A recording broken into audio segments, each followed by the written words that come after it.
4e excès d'amour. Ma fille, de l'amour dévorant passe à la considération de mon amour agissant. Chaque âme qui a été conçue m'a apporté le fardeau de ses péchés, de ses faiblesses et de ses passions. Et mon amour m'a ordonné de prendre le fardeau de chacune. Et je n'ai pas seulement conçu les âmes, mais aussi les souffrances de chacune, les satisfactions que chacune d'elles devait donner à mon Père céleste. Ainsi, ma passion a été conçue en même temps que moi. Regarde-moi bien dans le sein de ma maman céleste. Ah, comme ma petite humanité était déchirée. Regarde bien comment ma petite tête est entourée d'une couronne d'épines qui me ceint fortement les tempes et fait verser de mes yeux des ruisseaux de larmes. Et je ne pouvais pas bouger pour les essuyer. Ah, aie compassion de moi.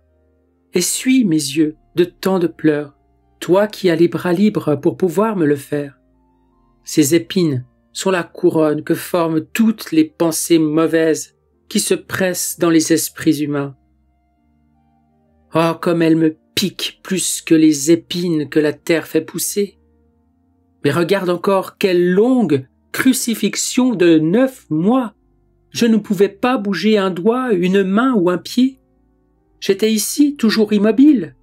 Il n'y avait pas de place pour que je puisse bouger un peu.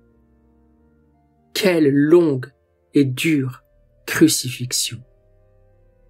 Ajoutons que toutes les œuvres mauvaises, prenant la forme de clous, transperçaient mes mains et mes pieds de manière répétée. Et c'est ainsi qu'il a continué à me narrer, souffrance après souffrance, tous les martyrs de sa petite humanité. Vouloir les raconter tous serait trop long.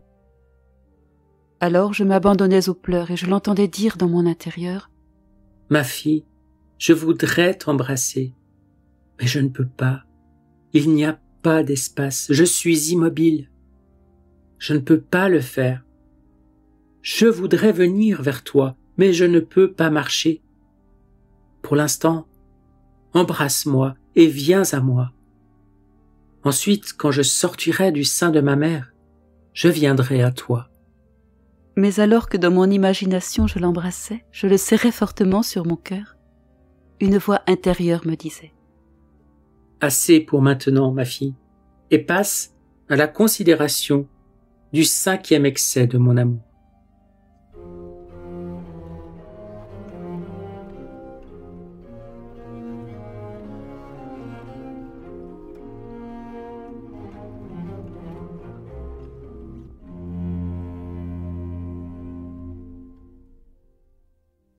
Du livre du ciel, tome 12, 18 mars 1919. Je me trouvais dans mon état habituel. Mon toujours aimable Jésus m'attira dans l'immensité de sa très sainte volonté. Là, il se fit voir dans le sein de sa céleste maman, à l'instant de sa conception. Ô Dieu, quel abîme d'amour! Il me dit : « Fille de ma volonté, viens prendre part aux premières souffrances et aux premières morts que ma petite humanité reçut de la part de ma divinité, dès l'instant de ma conception. À cet instant, j'ai conçu toutes les âmes passées, présentes et futures, ainsi que les souffrances et les morts que j'allais avoir à endurer pour elles. J'avais à tout incorporer en moi-même, les âmes, les souffrances et la mort que chacune aurait à souffrir.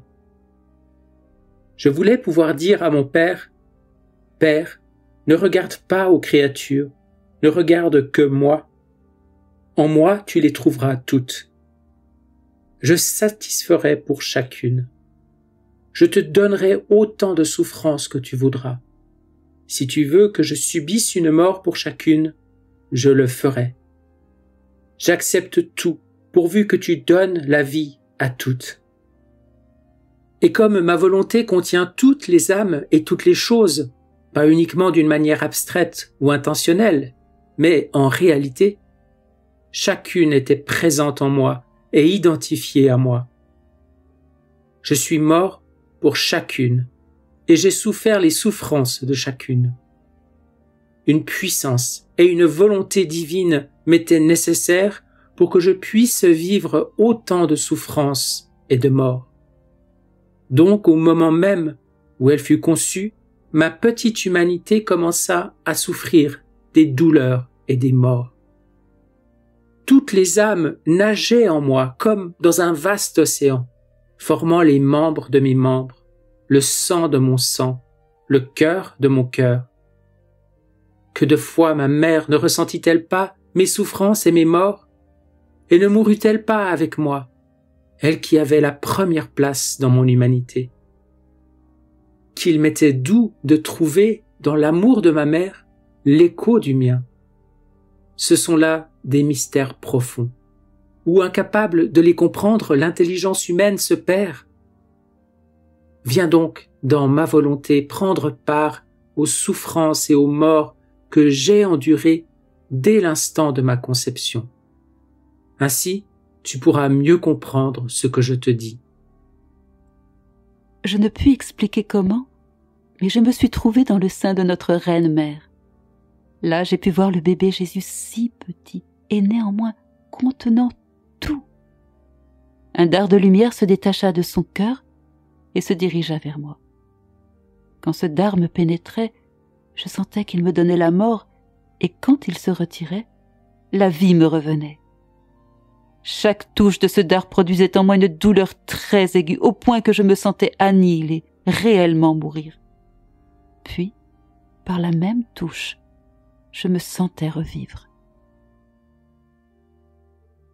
Je vois, mon cher enfant Jésus, que tu commences à souffrir autant d'agonie et autant de mort que de rejet que l'homme oppose à ta divine volonté.